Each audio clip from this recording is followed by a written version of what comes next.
అందరికీ నమస్కారం.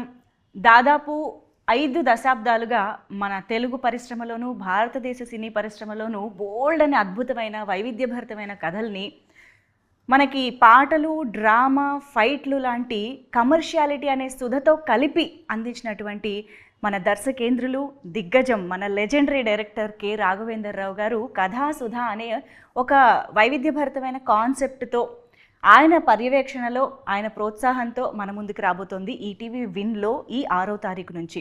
మరి అసలు ఈ కథాసుధ అంటే ఏంటి, అసలు ఆయన ఈ కథాసుధ కాన్సెప్ట్ని మన ముందుకు ఎలా ప్రజెంట్ చేయబోతున్నారు, ఇలాంటి చాలా ఇంట్రెస్టింగ్ విశేషాలతోటి మన ముందు the legendary director himself K. Raghavendra Rao గారు ఈజ్ హియర్. నమస్తే సార్.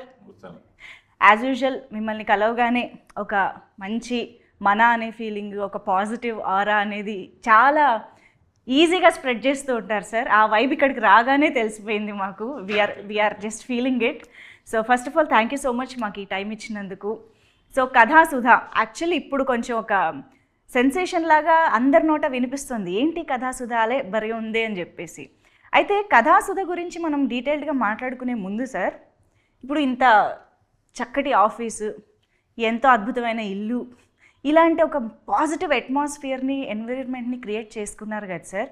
సో హాయిగా రిలాక్స్డ్గా టైం స్పెండ్ చేయకుండా ఎందుకు సార్ మీరు ఇంత తపనతో, తాపత్రయంతో ఒక ప్రాజెక్ట్కి నేను పర్యవేక్షణ చేయాలి, ఇంతమందికి నేను నా ఎక్స్పీరియన్స్ని షేర్ చేయాలి, ఎక్కడి నుంచి వస్తుంది సార్ ఈ తపన అసలు ఇన్ని సంవత్సరాల తర్వాత కూడా?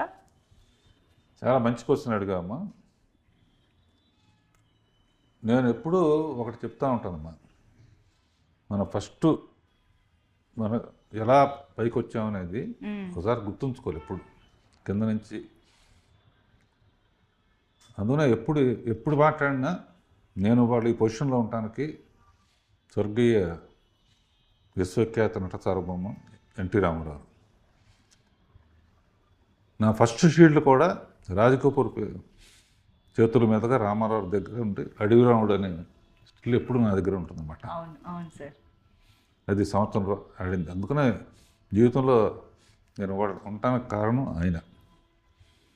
ఆ తర్వాత కొత్త ఫీల్డ్లోకి కొత్త నీరు వస్తే పాత నీరు వెళ్ళిపోవాలి అనే సామెత ఉంది కనుక ఎప్పుడైనా సరే నా తర్వాత ఇంకో డైరెక్టర్ రావచ్చు అని చెప్పి మళ్ళీ రామోజీరావు ట్రిబుల్ ఆర్ మేమందరం అనమాట. రామారావు, రామోజీరావు ఈటీవీకి సేఫ్టీకి బిజీ డైరెక్టర్స్ వచ్చిన తర్వాత మనం ఖాళీ అవుతాం కదా అనే ఉద్దేశంతో 25 ఏళ్ల క్రితమే శాంతినివాసం అనే సీరియల్తో రాజమౌళిని డైరెక్టర్గా పెట్టి కూడా పాన్ ఇండియా డైరెక్టర్ అయ్యాడు. సో ఇప్పుడు సినిమాలు సాటిస్ఫాక్షన్ 3 గంటల సినిమాలు, సినిమా మనకు ఎంత చేసింది, మనం సినిమాకి ఏం చేయాలి, సినిమాకంటే సినిమా ఫీల్డ్కి ఏం చేయాలి, ప్రేక్షకులకు ఏం చేయాలి అంటే ఈ వయసులో నేను చేయగలిగింది ఏంటని ఆలోచిస్తే ఒకసారి యూట్యూబ్ ఛానల్ పెడితే ఎలా ఉంటుందని అనిపించింది. యూట్యూబ్ ఛానల్ పెడితే కొన్ని షార్ట్ ఫిల్మ్స్ చూసి ఎవరు బాగా డైరెక్ట్ చేశారు, డైలాగ్స్ ఎవరు బాగా రాశారు, ఎవరు బాగా యాక్ట్ చేశారు, సో వాళ్ళని కనుక నా తరఫున కూడా నేను తీస్తే దానికి ఒక ఇది వస్తుంది, వాళ్ళకు కూడా ఒక కెరియర్లో రాఘవేంద్రరావు దీంట్లో చేశారని. నేను తీసే చిన్న చిన్న సినిమాలకు కూడా నేను పైనుండి డైరెక్టర్స్ని పరిచయం చేయటం, రైటర్స్ని పరిచయం చేయటం, అందమైన అమ్మాయిలను పరిచయం చేయటం, అలా మొదలయ్యి లక్కీగా నాకు మళ్ళీ ఈటీవీ నుంచే కథాసుధ అనే హాఫ్-అన్-అవర్ సినిమాలు తీస్తున్నామండి అని బాపిరెడ్డి గారును మూర్తి గారు వాళ్ళు చెప్పినప్పుడు నాకు చాలా హ్యాపీగా అనిపించింది. ఎందుకంటే అరగంటలో కథ అయిపోవాలి. నా లెక్క ప్రకారం ఏ సినిమాకైనా అద్భుతమైన కథ అరగంటే ఉంటుంది, మిగతా అంతా యాక్షను, ఫైట్స్ గిట్స్ ఉంటాయి కదా. అందుకనే థ్యాంక్ గాడ్ మళ్ళీ ఈటీవీ మళ్ళీ నాకు ఫుల్ పనిచ్చినట్టు ఇండస్ట్రీకి ఒక కొత్త ఆర్టిస్టులని, కొత్త డైరెక్టర్లని కొత్త డైలాగ్ రైటర్స్ని పరిచయం చేసే అదృష్టం వచ్చింది. అంటే గివింగ్ బ్యాక్. ఇది కాకుండా నేను అప్పుడప్పుడు డైరెక్షన్ క్లాసులు కూడా ఫ్రీగా చెప్తున్నాను. సో బిజీగా ఆకపోయి నాకు నువ్వు 1000 కోట్లు ఇచ్చినా కూడా నాకు డైరెక్షన్ మీద ప్రేమ పోదు. నాకు అది పక్కన పెట్టేస్తాను. సో డైరెక్షన్ అనేది ప్యాషన్. అది నేర్పించడం అయినా ప్యాషనే, నేర్చుకోవడం కూడా ప్యాషనే. ఈ జనరేషన్ వాళ్ళతో పనిచేస్తూ ఉంటే వాళ్ళ దగ్గర నుంచి నేను నేర్చుకుంటున్నాను. డైరెక్ట్గా షూటింగ్కి వెళితే ఏం చేయాలో అనేది యూట్యూబ్ నుంచి వచ్చిన కంగారుగా ఉంటుంది కనుక ఈ కథాసోద ఈ విధంగా చాలా హెల్ప్ అయింది. అలా సెలెక్ట్ చేసిన ఒక మంచి డైరెక్టరు, అతను హీరోగా కూడా యూట్యూబ్లో చేస్తాడు, కథ రాస్తాడు, పాటలు రాస్తాడు. సో అతన్ని డైరెక్టర్గా పెట్టి ఈ కథ అతనిదే, నేను దాని స్క్రీన్ ప్లే గిన్పేజ్ చేసి రామ్కి ఒకసారి పిలుద్దాం, డైరెక్టర్ పిలుద్దాం. తప్పకుండా మా డైరెక్టర్ రామ్కి గారు ఇక్కడే ఉన్నారు. ప్లీజ్ జాయిన్ దిస్ ఇంటర్వ్యూ అండి. ఎస్, మీరు వచ్చి ఇక్కడ కూర్చోవచ్చు. సో రామ్కి గారు నమస్తే. Firstly hearty congratulations. సో ఒక మంచి ప్రాజెక్ట్తో రావాలని ఏ డైరెక్టర్ అయినా కలలు కంటూ ఉంటారు, వెయిట్ చేస్తూ ఉంటారు. సో మీకు ఆ అవకాశంతో పాటు ఇంకొక అదృష్టం కూడా దొరికింది. రాఘవేంద్రరావు గారి సాన్నిహిత్యంలో, ఆయన పర్యవేక్షణలో చేయగలిగే అరుదైన ఆపర్చునిటీ దొరికింది మీకు. అది కూడా రాఘవేంద్రరావు గారు చెప్తున్నట్టు మీరు ఈ సినిమాకి చాలా విధాలుగా కూడా కాంట్రిబ్యూట్ చేశారు. సో చెప్పండి, ఓవరాల్ ఎక్స్పీరియన్స్ అసలు కథాసుధా. బేసికల్గా ఫస్ట్ నేను అసలు ఇండస్ట్రీకి రావడం కోసమని ట్రయల్స్ స్టార్ట్ చేసేటప్పుడు షార్ట్ ఫిల్మ్స్ అవి చేసేవాడిని. అంటే నాకు ఫస్ట్ టీం ఏమి ఉండేది కాదు. ఫస్ట్ నేనే ఎడిట్ చేసుకోవడం, నేనే స్టోరీ రాసుకొని, నేనే యాక్ట్ చేసుకొని అన్ని వైజాగ్లో చేసేవాడిని. తర్వాత అలాగ ఒక 2-3 ఇయర్స్ చేస్తాను. నెక్స్ట్ స్టెప్ ఎలా అప్రోచ్ అవ్వాలి, హైదరాబాద్ ఎలా రావాలి అని చెప్పి ఏవో ట్రై చేస్తున్నా, వస్తున్నా, అవ్వట్లేదు, వెళ్తున్నా. ఆ టైంలో సడన్గా ఇలా రాఘవేంద్రరావు గారి ఆఫీస్ నుంచి కాల్ చేసామనగానే ఈయనెందుకు అంటే నాతో ఏం పని అన్నట్టు అనుకున్నా. బట్ చాలా భయపడ్డా. బట్ ఆయన అక్కడే కూర్చొని ఉంటే నేను లోపలికి రావడం, ఆయన చాలా కూల్గా నవ్వుతూ మాట్లాడుతూ ఉంటే, అంటే చాలా సీరియస్గా ఉంటారని అనుకున్నా. బట్ చాలా నవ్వుతూ మాట్లాడుతూ, నీ షార్ట్ ఫిల్మ్ ఒకటి చూశాను, అందులో ఇది బాగుంది అన్నట్టు అన్నీ డిస్కస్ చేస్తుంటే నేను అసలు షాక్ అయ్యాను. అంటే షార్ట్ ఫిల్మ్స్ ఇలాంటివి కూడా చూస్తారా అని నాకు తెలియదు అసలు. అలాంటివి కూడా అంటే చూస్తారని ఫుల్ అప్డేటెడ్గానే ఉన్నారు. సో అప్పటి నుంచి ఇంకా ఇలా అడిగారు, ఇలా ఒక యూట్యూబ్ ఛానల్ స్టార్ట్ చేసాము, నీలో ఏంటేంటి ఉన్నాయి స్కిల్స్ అంటే ఇలా చెప్పాను, ఇలా లిరిక్స్ రాస్తాను సార్, ఇలా యాక్ట్ చేస్తుంటా, డైరెక్ట్ చేస్తుంటా. అంటే ఇంకా ఏంటి నీ టాలెంట్స్ చెప్పు అంటే ప్రతి దాంట్లోని సూపర్వైజింగ్ చేయడం, అంటే ఎక్కడెక్కడ మిస్టేక్స్ ఉంటే దాన్ని బెటర్ చేయడం, సజెషన్స్ ఇవ్వడం, ఇలా ప్రతి దాంట్లో నేర్చుకున్నాను. బేసికల్గా ఇంకొక థింగ్ ఏంటంటే కేవలం ఏదో కథ పరంగానో ఇంకొక రకంగానే కాకుండా ఆయన పర్సనల్ ఎక్స్పీరియన్సెస్, అంటే ఒక మూవీస్లో వర్క్ చేసేటప్పుడు ఆర్టిస్టులు, ఆయన సీనియర్ ఎన్టీఆర్ దగ్గర నుంచి లైక్ అల్లు అర్జున్ దాకా అందరినీ ఆయన వర్క్ చేశారు కాబట్టి ఏ ఆర్టిస్టులు ఎలా ఉంటారో వాళ్ళని ఎలా మేనేజ్ చేయాలి. ఎందుకంటే స్టోరీ రాయడం, డైరెక్షన్ చేయడం మాత్రమే కాదు, మేనేజ్మెంట్ స్కిల్స్ కూడా చాలా ఇంపార్టెంట్ అని చెప్పి మాకు ప్రతిదీ పర్సనల్ ఎక్స్పీరియన్సెస్ షేర్ చేసుకోవడం, అది చాలా లక్. అది ప్రాక్టికల్ నాలెడ్జ్ చాలా ఇంపార్టెంట్. అవన్నీ మాకు రోజు షేర్ చేసుకోవడం. నాతో పాటు ఇంకా చాలామంది, ఒక 10-15 మంది ఇక్కడ ఆఫీస్లో ఉన్నాం. మమ్మల్ని అందరినీ కూడా రోజంతా మార్నింగ్ అంతా ఏదో ఒక స్టోరీ డిస్కస్ చేయడం, షూట్స్ చేస్తూ ఉండడం, ఈవినింగ్ వెళ్ళి మేము రామానాయుడు స్టూడియోలో వెళ్ళి పికిల్ బాల్ ఆడడం, ఇదే మా డైలీ రొటీన్ అన్నమాట. బ్లెస్సింగ్ నిజంగా. అసలు నాకు కూడా ఏంటంటే ఈ కుర్రాళ్ళల్లో నేను కుర్రాడిని అయిపోయి నా వయసు మర్చిపోయి వీళ్ళ కథలు వింటా ఉంటే చాలా ఇంట్రెస్టింగ్గా ఉంటాయి. ఓకే, అంటే ఏ కథలు సార్? రాసుకున్న కథలా? మామూలుగా యూట్యూబ్ బ్యాచ్, ఇన్స్టాగ్రామ్ బ్యాచ్ వేరమ్మా. దాని డెప్త్ ఏంటి, అందులో ఎలా ఇన్స్టాగ్రామ్ అంటే ఏంటి, యూట్యూబ్ అంటే ఏంటి, ఎవరెవరు బాగా చేస్తారు, ఇందులో ఉన్న కష్ట నష్టాలు ఏంటి, హీరోయిన్స్ని ఎలా పట్టుకుంటారు, ఇటువంటి ఎక్స్చేంజ్ చేసుకోవటం తన ద్వారా కొంతమంది ఫస్ట్ ఇతనే వచ్చాడు, తన ద్వారా ఇంకా సాయి తేజ అని ఇంకో అబ్బాయి శేఖర్ అని ఇట్లా చాలామందిని. నాకు కూడా ఏంటంటే ఫుల్ డే ఏదో పని, వాడు పగల ఈ డిస్కషన్ అయితే మధ్యాహ్నం ఇంకో డిస్కషన్. అది కూడా మీకు ఇష్టమైన. సో బాపినేడు గారు ఇట్లా ఫస్ట్ చేయాలనుకున్నప్పుడు మేము ఇద్దరం డిస్కస్ చేసుకుని ఇతను కథ చెప్పాడు, బాగా నచ్చి. యూట్యూబ్లో షార్ట్ ఫిల్మ్స్ చూడటం మొదలుపెట్టాను. షార్ట్ ఫిల్మ్స్లో ఎవరు బాగా తీశారో, ఎవరు సబ్జెక్ట్ కానీ టేకింగ్ కానీ, వాళ్ళకున్న లిమిటెడ్ బడ్జెట్లో దొంగతనం, ఎక్కడ లొకేషన్ ఫీజులు కట్టకూడదు, దొంగతనంగా రోడ్డు మీద పెట్టేసి కార్ల కెమెరా దాచు ఇవన్నీ వింటా ఉంటే నాకు ఒకసారి రోడ్డు మీద షూటింగ్ చేస్తుంటే పోలీసు వచ్చాయంట. పోలీసు వస్తే వీళ్ళు మీరు రాఘవేంద్రరావు అన్నాడు. వాడేసుకుంటారు అప్పుడే. అంటే గ్యారంటీ ఏంటంటే నాకు ఫోన్ చేశారన్నమాట, ఏమైనా బాగున్నావు ఏంటి, ఎండలో చాలా కష్టపడుతున్నట్టునో.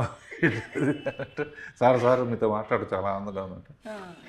అంటే కుర్రాళ్ళు తీసుకుంటున్నారా మందే అది, నువ్వు కూడా ఏదైనా వేషం వేయాలనుకుంటే ఎప్పుడు అంత టచ్లో ఉండు, ప్రతి వాడికి యాక్టింగ్ ఉంటుంది. సో నెక్స్ట్ ఇప్పుడు ఇది ఈ లైఫ్ పార్ట్నర్ అనుకున్నప్పుడు ఇతను రాసిన దాంట్లో హీరోయిన్ చాలా పవర్ఫుల్ క్యారెక్టర్. హీరో కొంచెం కాంప్లికేటెడ్ ఎక్స్ప్రెషన్స్ ఇవ్వాలి, పవర్ఫుల్ క్యారెక్టరు. అండ్ నా దృష్టి ఎప్పుడూ అందం మీద పడుతూ ఉంటుంది. సరే జనరల్గా న్యూస్ చూస్తే హత్యలు విత్యలు రోడ్ యాక్సిడెంట్లు ఇవన్నీ ఉంటాయని చెప్పి నేను యూట్యూబ్ కానీ ఈ షోస్ చూస్తూ ఉంటాను. యూట్యూబ్లో కొన్ని చూసిన దాంట్లో ఒక అందమైన అమ్మాయి కనపడింది. సరే ఆ అమ్మాయి షోస్లో కూడా చాలా గొడవ చేస్తుంది. ఎవరు అమ్మాయి అని ఎంక్వైరీ చేస్తే ఇట్లా చెప్పాడనమాట, సోనియా సింగ్ అని. ఏ దేశం నుంచి వచ్చింది అంటే వెంటనే పిలువు ఆ అమ్మాయి సంగతి తెలుద్దాం అని చెప్పి ఇప్పుడు కూడా పిలిచేసి తేల్చేద్దాం sir. Sonia Singh is here with us, so please join. Gift. Thank you sir. అందమైన అమ్మాయిలకి దొరికే ఒక ట్రెజర్ రాఘవేంద్రరావు గారి ఆఫీస్లో. ట్రెజర్ అంటే అదే. Thank you sir. Yeah, so congratulations to you Sonia. So already TV shows ద్వారా కానీ విరూపాక్ష లాంటి సినిమాల ద్వారా కానీ you have made some mark of yours in the audience. అలాంటిది ఈసారి ఇలాంటి ఒక డిఫరెంట్ అండ్ ఇంట్రెస్టింగ్ ప్రాజెక్ట్ ద్వారా ఈటీవీ విన్ అంటే ఇంకా ప్రతి ఒక్కళ్ళ ఇంట్లో భాగం లాంటి ఒక ప్లాట్ఫామ్ కాబట్టి I think this is more special to you కదా. So tell us something about life partner. అంటే విరూపాక్షకి ముందే నాకు సార్ పరిచయం, ఆఫీస్కి పిలవడం, and it's been almost 2 years. సార్కి నాకు సార్ మంచి ఫ్రెండ్స్ అనమాట. We have been like that only కదా ఆల్వేస్. బట్ లైఫ్ పార్ట్నర్ అన్న ఆపర్చునిటీ వచ్చినప్పుడు sir wanted me to cast very badly. Okay, అంటే మనం ఎప్పుడైనా ఒక ప్రాజెక్ట్కి డెస్పరేట్ అయి చేస్తాం, బట్ సార్ నేనే చేయాలి అనుకోవడం అన్నది నా అదృష్టం. Right. So I always Raj sir ఒక క్వశ్చన్, సార్ నేను ఒకటి చాలా రిగ్రెట్ అవుతున్నాను, నేను గంగోత్రి టైంలో పరిచయం అయ్యి ఉంటే బాగుండేది అని. సార్ దానికి మీరు ఏం ఆన్సర్ చేశారు? నేను లేట్గా పుట్టావు నువ్వు, లేకపోతే నిన్నే పెట్టిన దాన్ని. ఇప్పటికే గంగోత్రి పాట పాడుతుంది. So I listen to most of the old songs, అందులోని సార్ సాంగ్స్ లిరిక్స్ అవన్నీ నెక్స్ట్ లెవెల్లో ఉంటాయి కాబట్టి వెరీ టచింగ్. సో అలా నేను సార్ అలా కనెక్ట్ అయ్యి we have become very good friends అనమాట అప్పటి నుంచి. నేను పెంచుకుంటాను కూడా చెప్పాను. యా, అది కూడా చెప్పట్లేదు. బేబీ ఫేస్ చక్కగా, ఎక్స్ప్రెషన్ బాగా తెగ తాగుతుంది. అంటే బట్ రియల్ లైఫ్లో మంచినీళ్ళు తాగుతుంది. ఓకే. ఈ షార్ట్ స్టోరీలో ఒక పెక్యులర్ సిచ్యువేషన్ వస్తుంది అనమాట. దాంట్లో చాలా బాగా, అంటే అతను రాసిన విధానం బాగుంది. ఇతను ఈ అమ్మాయిను శ్రీహానాన్ని అతను కూడా అద్భుతంగా చేశాడు. అంటే రేజర్స్ ఎడ్జ్ క్యారెక్టర్. అంటే జనరల్గా ఇప్పుడు ఇంతకుముందు చాలా చేసింది అమ్మాయి, ఇది ఈ అమ్మాయే చెయ్యాలి, నాకు ఎప్పటి నుంచో ఈ అమ్మాయితో చేయాలని ఆ షోస్ చూస్తున్నప్పుడు ఉండేది. అండ్ అయితే సార్ అంటే ఈ కథాసుధా దాంట్లో మీ పర్యవేక్షణలో ఇంకా నంబర్ ఆఫ్ ప్రాజెక్ట్స్ కూడా జరుగుతూ వచ్చాయి కదా. లైఫ్ పార్ట్నర్కే ఈ అమ్మాయిని సెలెక్ట్ చేయాలి అని, అండ్ లైఫ్ పార్ట్నర్నే మొట్టమొదటి శీర్షికగా ముందుకు తీసుకురావాలని అనే థాట్ ఎందుకు సార్? అంత స్పెషల్ ఎందుకు లైఫ్ పార్ట్నర్? అంటే సోనియాతో చెప్పాను, ఇదే కదమ్మా, ఇంకా ఫర్దర్గా కూడా మనం ట్రావెల్ చేద్దాం, ఎందుకంటే ఇప్పుడు డిఫరెంట్ వారం వారం వస్తుంది కాబట్టి చేసేది ప్రతి దాంట్లో ఒకళ్ళే ఉండకూడదని వాడు ఛానల్కి కూడా ఒక ఇది ఉంటుంది కదా, స్టోరీకి డిఫరెంట్. నెక్స్ట్ వచ్చేదామని లవ్ యూ నానమ్మ అని, అందులో హీరోయిన్కి ఇంపార్టెన్స్ ఉండదు, నానమ్మకును మనవరాలకు ఉంటుంది. ఇంకోటేమో ఏవి అలనాటి ముద్దులు అని ఒకటి, అదేమో ఇంకో టైప్ స్టోరీ అమ్మ. సో ఇట్లా 3-4 చేస్తున్నాను. తర్వాత సుందరంగాడి ప్రేమ కథని అంకిత్ కొయ్యన, అంకిత్ కొయ్య entertain Rajendra Prasad type. So ఇప్పుడు 4 చేసామమ్మా, 4 వారాలు సరిపడా. నెక్స్ట్ టర్న్లో మళ్ళీ మా బ్యాచ్. నేను ఎప్పుడైనా తనతో చెప్పాను, సినిమాలు కూడా అప్పుడప్పుడు ఏంటంటే తను కథ రాశాడు, చాలా బాగుంది, కొత్త వాళ్ళతో అతను యాక్ట్ చేసి చేయాలనుకున్నాడు, నేను పైనుండి ఏదో చేద్దాం అనుకుంటున్నాను. అట్లా ఎప్పుడైనా చిన్న సినిమాలు అంటే పెద్ద హీరోలు మనకు ఎట్లాగూ ప్రొడ్యూస్ చేయటం కుదరదు కదా, ఏదైనా వచ్చినప్పుడు మంచి వేషం ఉంటే ఈ అమ్మాయిని బుక్ చేసి పెట్టాను ఆల్రెడీ. మైండ్లో అయితే ఫిక్స్ అయిపోయి ఉన్నారు. అదృష్టం సార్, మీరు మీ నిజంగానే సార్తో వర్క్ చేయడం అనేది అదృష్టం ఉండాలి. అందులోనూ రాఘవేంద్రరావు గారు is known for introducing beautiful and talented heroines who went on to become huge stars in Indian films కాబట్టి you are so special in that. మామూలుగా అయితే షోస్లో చూస్తే మటుకు తెగ అల్లరి ఉండేది. అంటే సార్ మీరు మౌనం మాట్లాడింది అన్న తర్వాత ఎంత సెన్సేషన్ అయిందో, ఆ అమ్మాయి మైక్ పట్టుకుని నోరు తెరిచిన ప్రతిసారి సెన్సేషన్ అవుతూనే ఉంటుంది. బిగినింగ్ కొంచెం నేనంటే కొంచెం ఇదిగా బిక్కు అమెరికా నుంచి వాళ్ళు వస్తే వాళ్ళందరికీ చాటింగ్లు గీటింగ్లు కొంచెం స్టార్టింగ్ ప్రాబ్లం ఉంటుంది ఒకసారి. సో అప్పుడు బోర్ కొట్టినప్పుడు సోనియాతో ఫోన్ చేసి కవర్లు చెప్పుకోవటం, ఏం చేస్తాం ఇంట్లో. సార్ ముద్దు పేరు ఏంటో చెప్పలేదు సార్, తనకి ముద్దు పేరు ఏం పెట్టారు? సస్పెన్స్. లైఫ్ పార్ట్నర్ లో సస్పెన్స్ ఉందో లేదో కానీ ఓకే. చాలా మంచి అమ్మాయి అన్నాను బేసికల్గా. వర్క్ ప్రొఫెషన్ మీద ఇంట్రెస్ట్ ఉండటం అనేది, ఏదో మన డబ్బులు ఇస్తారు, మనం డైలాగ్ చెప్తారు, మనం యాక్ట్ చేసి వెళ్ళిపోదాం కాకుండా, షీ వాంట్స్ టు లెర్న్, ఇది ఓకేనా ఇది ఓకేనా ఇది ఓకేనా అని. అట్లాగే ఇది వర్క్ చేస్తున్నప్పుడు ఖాళీ టైంలో ఏంటంటే నేను నా షూటింగ్ సరదాగా ఉంటుంది, ఖాళీ టైంలో వీళ్ళ గురించి కవర్లు చెప్పుకుంటూ ఇట్లా చేయొచ్చు అట్లా చేయొచ్చు అట్లా చేయొచ్చు అని, లేకపోతే వీళ్ళు అడిగే గంగోత్రి సంగతి చెప్పింది, నిజంగా ఎర్లీగా పుట్టుంటే డెఫినెట్ నిన్న పెట్టినదని. అట్లా ఇతను చాలామంది అమ్మాయిలతో చేస్తుంటాడు కదా, ఎవరో. నేను యాక్చువల్లీ దాని గురించి ఒక క్వశ్చన్ అడుగుదాం అనుకున్నాను, అంటే he being hero director and everything, ఇందులో మాత్రం శ్రీహాన్కి ఎందుకు వదిలేశారా అని. ఎందుకంటే రెండు కలిపి చేయడం అనేది టాస్క్ ఈ క్యారెక్టర్. సో అది ఎందుకు అంత కష్టం అనేది మీరు చూసిన తర్వాత అర్థమవుతుంది, ఎందుకు శ్రీహానే చేయాలి అని. అందుకే రీజన్ ఉంది, అయితే రీజన్ ఉంది. చాలా టాలెంటెడ్ అండ్ కెమెరా కూడా పిసి శ్రీరామ్ దగ్గర చేసిన అతను, నాకు సర్కార్ నౌకరైన సినిమాకి కూడా శేఖర్ అతను కూడా గుడ్ డైరెక్టర్ అండ్ ఇది కెమెరా కూడా అతనే, అండ్ చాలా సరదాగా ఉంటాడు, చాలా జోకులు వేసుకుంటూ.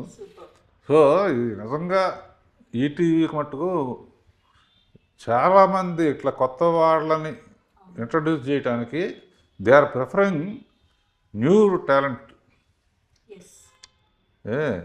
అది నిజంగా ఎప్పుడు పాడుతా తీయగాలో అనేది ఒక ఇన్వెన్షన్ అనేది కొన్ని వందల మంది న్యూ టాలెంట్కి అవకాశం వచ్చింది. స్వరాభిషేకం కానీ అవి కానీ ఇది రియల్గా ఇప్పుడు ఇండస్ట్రీకి అవసరం అమ్మా. ఇండస్ట్రీకి టెక్నాలజీ పెరిగింది, చాలామంది హిడెన్ టాలెంట్ ఉన్నవాళ్ళు ఉన్నారు. వీళ్ళ టాలెంట్ చూపించుకోవడానికి ఇట్లా హాఫ్ అన్ అవర్ సినిమాలు అనుకోమా, సినిమాల్లో గుట్టి కథే ఉంటుంది కనుక ఎక్స్ప్రెషన్స్ కానీ లైటర్ వీన్ కానీ ఇవి కానీ చేసి వాళ్ళు చూస్తే రేపు పొద్దున సినిమాల్లో అవకాశం రావచ్చు. స్టోరీ బాగా రాశాడంటే సినిమా కథ అడగచ్చు. సో ఇది గివింగ్ బ్యాక్. రామోజీరావు డ్రీమ్ అదేనమ్మా. ఆయన హ్యాట్స్ ఆఫ్. మేము ఇద్దరం చాలా క్లోజ్గా ఉండేవాళ్ళం. ఆయన ఎప్పుడు చెప్తా ఉండాడు చిన్న సినిమాలు కూడా తీయాలని, చిన్న చిన్న కథలు కూడా తీయాలి అనేవాడు.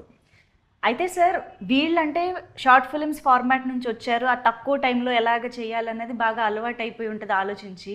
కానీ మీరు ఒక హ్యూజ్ గ్రాండియర్ మూవీస్ నుంచి వచ్చారు. 2.5-3 hours సినిమాలు తీస్తూ అందులో పాటలు, ఫైట్లు అనే రకరకాల కమర్షియల్ ఎలిమెంట్స్ని అంత గ్రాండ్గా ప్రజెంట్ చేస్తూ వచ్చిన మీకు ఈ ఫార్మాట్లోకి వెళ్ళడం, బ్లెండ్ అవ్వడం అనేది ఎలా అనిపించింది అసలు? చాలా హ్యాపీగా ఉందమ్మా. సోది లేకుండా పాయింట్ తీయటం. నేనేంటంటే వీళ్ళు భయపడకుండా ఉండటం కోసం అని చెప్పేసి నేను వాళ్ళతో నా ఆర్టిస్టులు రేపొద్దున ఆర్టిస్టులు అయిన తర్వాత డైరెక్టర్తో ఎలా ఉండాలి, లేకపోతే డైరెక్షన్ చేసినప్పుడు ఆర్టిస్ట్ని ఎట్లా చేయాలి, వాళ్ళ దగ్గర నుంచి నేను నేర్చుకుంటున్నాను, నా దగ్గర నుంచి వాళ్ళు నేర్చుకుంటున్నారు. ఇందులో ఫైనల్గా ఇంకొక సీక్రెట్ ఏంటంటే నేనే పాట కూడా రాశాను ఇందులో. ఈ మధ్య 3-4 పాటలు రాశాను. ఎందుకు రాశానో ఎలా రాశానో నాకు తెలియదు. చంద్రబోసు నాలో పూనాడు. అంటే ఇప్పుడు ఆ పాట ఎలాంటి పాట, ఎప్పుడు వినబోతున్నాం? డైరెక్ట్గా 6th శ్రీరామనవమి నాడు రిలీజ్ అవటం కోయిన్సిడెన్స్. అవును. మధ్యాహ్నం 12 o'clock రామదాసు శ్రీరామనవమి తరఫున నాగార్జున వచ్చే ఫస్ట్ చేయబోతున్నాడు. ఓకే. ఫస్ట్ లాంచ్ చేయటం. ఓ వావ్. అంటే ఈలోపు మాకు పాట వినే అవకాశం లేదంటారా? సోనియా పాడితే బాగుంటుందేమో. తెలీదా? అది పోస్ట్ లో యాడ్ అయిన సాంగ్. ఓకే. అంటే BGM లో భాగంగా పోస్ట్ ప్రొడక్షన్ లో యాడ్ అయింది. రైట్. Story montage. ఓకే. అంటే పండు ఏం పడదు, బట్ ఎమోషన్ ఉండేది. లిరిక్స్ లో పండు ఉండే ఉంటుంది. ఫ్రూట్ఫుల్ ఎమోషన్స్ ఉంటాయి. అంటే కొన్ని ఫ్రేమ్స్ లో కూడా కనిపిస్తూ ఉంటాయి కంపల్సరీ కదా సార్? నాకు గుర్తుంది. క్యాప్సికమ్ అంతే. జామకాయ ఉంది. అది సాంగ్ లో లేదు, సాంగ్ లో కాదు, బట్ సీన్ లో అయితే. సీన్ లో. Okay. But the best part is that మీరు అడిగారు ఈ షార్ట్ స్టోరీ అంత పెద్ద మూవీ చేసి కూడా మళ్ళీ ఈ షార్ట్ స్టోరీ ఎంత గ్రాండియర్గా. మాకు అసలు ఆ ఫీలింగే రాలేదు ఇది ఒక షార్ట్ స్టోరీ అని. బికాజ్ ఒక యాక్టర్స్కి కూడా లైక్ మాకు ఒక 80% ఇది, తర్వాత 20% ఇన్పుట్స్ తీసుకుంటాం. బట్ ఇక్కడ అలా కాదు. ఈవెన్ వెరీ మైన్యూట్ ఎక్స్ప్రెషన్ కూడా సార్ ఆ సీన్కి, ఆ లైన్కి చేసి చూపించడం జరిగింది. నేను ఎనాక్ట్ చేస్తున్న ప్రతి సీన్లో ఇప్పుడు నేను చూసుకుంటే నాకు సార్ చూపించిందే కనిపిస్తుంది ఫర్ ష్యూర్. ఎందుకంటే ఇప్పటికీ హీ కమ్స్ ఆ సీన్లో ఆ దీనికి ఆ ఎక్స్ప్రెషన్ చేసి మరీ చూపిస్తారు. అందులోని అలాంటివి నేర్చుకోవడం అన్నది ఈ టైంలో చాలా అదృష్టం మాకు. అది ఇది గుర్తున్నాయి. మీరు చాలా ఊరిస్తున్నారు తెలుసా, అన్నీ చెప్పకుండా చెప్తూనే వెయిట్ చేయిస్తున్నారు. But actually sir, what is life partner about? అంటే లైఫ్ పార్ట్నర్ అంటే కపుల్ మధ్య ఒక ఇది కథేమో అని అర్థం అవుతుంది. కానీ కపుల్ మధ్య రకరకాలు ఉండొచ్చు కదా, రొమాన్స్ ఉండొచ్చు, గొడవలు ఉండొచ్చు, అండర్స్టాండింగ్ ఉండొచ్చు. అలా ఏ ఆస్పెక్ట్ ఆఫ్ లైఫ్ పార్ట్నర్ని మేము చూడబోతున్నాం?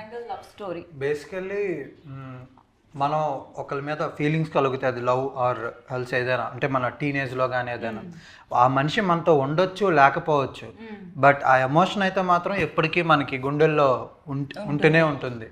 సో అంతవరకే చెప్తా. సార్ చెప్పారు. సార్ మీరు చెప్పండి సార్. లైఫ్ పార్ట్నర్ అంటే పెళ్ళాం అన్నమాట. టైమింగ్.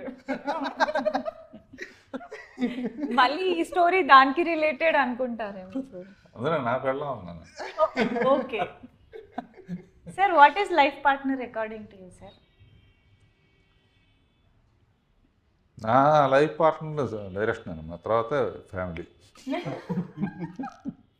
ఇప్పటికీ ఆన్ కెమెరా చెప్పారు. కాదు, నాకు ప్రతి క్షణం రాత్రి వెళ్తూ కూడా తను రాసిన స్క్రిప్ట్ తీసుకెళ్ళి కరెక్ట్ చేసుకోవటం, సజెషన్స్ రాయడం, పక్కన మాకు రాసిస్తారు, పొద్దున్నే చూసి మళ్ళీ దాని తగ్గట్టుగా మళ్ళీ వేరే పర్స్పెక్టివ్లో మళ్ళీ రాయడం. ఓకే. ఇప్పుడు డైరెక్షన్ క్లాస్లో కూడా అమ్మా కొత్త డైరెక్టర్స్ ఎందుకు డైరెక్టర్లు అవుదాం అన్న వాళ్ళకి మెయిన్గా అదే చెప్తూ ఉంటాను. ఇప్పుడు సోనియా కానీ ఇంకోళ్ళు కానీ కొత్తగా వచ్చిన వాళ్ళని నీ పాట నువ్వు రాసేసావు ఇట్లా చెయ్యి అని చెప్పాలంటే ఏం చేయమంటారు అని అడిగితే ఇంట్లో అద్దం పెట్టుకో, నువ్వు అద్దం పెట్టుకుని నువ్వు ఒకళ్ళు అడిగితే ఇదిగో ఇలా చెయ్యి అంటానికి అవన్నీ కూడా నేను విజువల్స్ చూపించేసాను అనమాట. అది దాని మలాన డైరెక్షన్ చేయటం అనేది ఊరిన కెమెరా పెట్టేయటం, లెన్స్ పెట్టేయటం కాదు. ఆర్టిస్ట్కి ఎక్స్ప్లెయిన్ చేసే విధానంలో మనకి ఇలా కావాలని తెలియాలి. అసలు అందరూ ఒకలాగా చేయలేరు కదమ్మా. ఇప్పుడు దేవతలో శ్రీదేవి, జయప్రద ఇద్దరు గొప్ప ఆర్టిస్టులే. అయినా ఒక కాంప్లికేటెడ్ సీన్ పెట్టాను. ఇద్దరు సైలెంట్గా ఉండాలి, ఒకరు ఎవరు ముందు మాట్లాడాలని. ఈ గ్యాప్లో ఏం చేయాలి? సైలెంట్గా ఉంటే ఎంత గొప్ప నటులైనా కూడా కొన్ని ఇబ్బంది ఉంటాయి కదా. అప్పుడు చూచాగా మీరేం చేస్తారు చూడండి అని చెప్పి నేను కొన్ని సజెషన్స్ ఇవ్వటం, అంతే కదా. ఇద్దరు గొప్పవాళ్ళు. సో వాళ్ళు 50% చేస్తే 50% డైరెక్టర్ కూడా చెప్పాలి. అందుకనే నాకు ఇందాక అన్నానంటే డైరెక్షన్ అనేది నా ప్యాషన్ అనమాట. మా ఫాదరు ప్రేమనగర్ తీశాడు, అలాంటి సినిమా నేను తీయలేకపోయానే. బట్ ఈ సబ్జెక్ట్ మటుకు బాగా నాకు ఇష్టమైన సబ్జెక్టు. ఈ పిల్లని నేను అడాప్ట్ చేసుకుంటాను కూడా చెప్పాను. వెరీ నైస్ గైడ్ అమ్మా, నైస్ గైడ్. అండ్ మంచి క్యారెక్టర్ ఉన్న సింహాచలం, విశాఖపట్నం పుణ్యక్షేత్రం నుంచి వచ్చాడు. సార్, ఇప్పుడు ప్రతి డైరెక్టర్కి ఒక ప్రత్యేకత ఉంటుంది. మీ సినిమాలే మాకు ఒక పెద్ద లైబ్రరీ. అసలు ఆ సినిమాల్ని చూసే బోల్డ్ నేర్చుకోవచ్చు. అలాంటిది మీకు దగ్గరగా ఉంటూ నేర్చుకునే అదృష్టం కూడా ఇలా ఎంతోమందికి కలుగుతుంది. దానికి first of all thank you sir. అయితే ఈతన్లో ఉండే స్పెషాలిటీ ఏంటంటారు? రామ్కీకి సంబంధించి డైరెక్టర్గా మీరు చెప్తే బాగుంటుంది. అంటే వచ్చే కూడా చెప్తూ ఉంటాను. బేసిక్ గీతను ఆర్టిస్ట్ కూడా అవటం వలన వర్క్షాప్ చాలా ఈజీ అయిపోతుంది. ఈ అమ్మాయి కూడా వర్క్షాప్ చేసింది. వర్క్షాప్లో డైలాగులు ఇచ్చి మామూలుగా చదివేయండి అంటే కూర్చొని ఈ సీన్ ఎక్స్ప్లెయిన్ చేసి, సో అతను బాగా మంచి ఆర్టిస్ట్ కనుక కూడా, సో అతనికి కూడా బ్రేక్ రావాలని, మా అమ్మాయికి మంచి బ్రేక్ రావాలని ఎప్పుడు కూడా అడుగుతూ ఉంటాను. నెక్స్ట్ ఏం చేస్తున్నాం ఇప్పుడు ఏంటి నాగబంధం సినిమాలో చేస్తుంది. విరూపాక్షలో క్యారెక్టర్ కూడా నాకు బాగా నచ్చింది. అంటే పాపం ఎక్కువ మంది ఉన్నారమ్మా. అవకాశం వస్తే ఇప్పుడు ఇటువంటి ఆటల్లో ఏంటంటే అరగంటలో ఒట్టి కథే ఉంటుంది కనుక చాలా స్కోప్ ఉంటుందమ్మా. అవును సార్. ఆర్టిస్టులకి కానీ మ్యూజిక్ వాళ్ళకి కానీ అంటే ఇంపార్టెన్స్ లేని ఏ పాత్ర రాదు, ఏ సిచ్యువేషన్ రాదు. అవును సార్, కరెక్ట్. సో ఇది మా శ్రీరామనవమి సందర్భంగా నేను తీసింది లవ్ పార్ట్నర్ అనేది.